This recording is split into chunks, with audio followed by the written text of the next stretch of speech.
Parents call our office every day looking for help for their kids.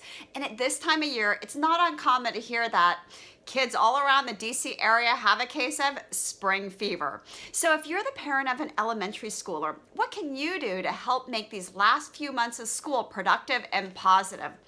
Well, first, think back to the routines that you may have established in September when your child started school. You know, things like a bedtime or a routine for starting homework.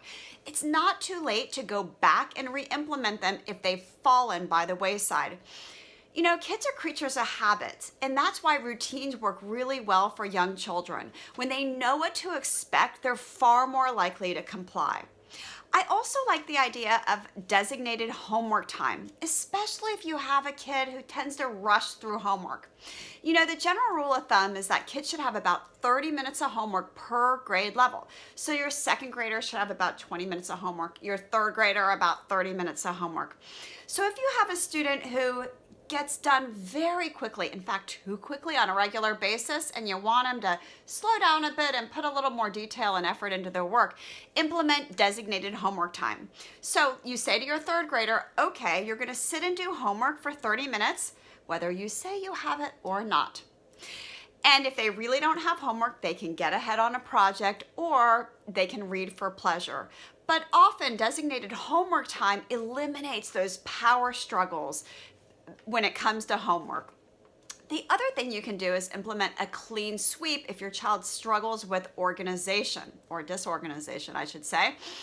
Oftentimes, kids start the year off pretty organized, but as the year goes on, it kind of wears off. It's not surprising to look into kids' binders at this time of year and see things from November. They really don't need to keep all those old papers. You might even see an old moldy sandwich in their backpack. Who knows?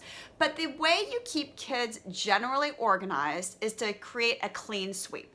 The idea is that kids need a routine for maintenance. So you might take out 20 minutes once a week. I call it the clean sweep because everybody in the family is in on the act of getting organized and tidying up and cleaning up their backpack, their binder, whatever it might be, their school materials.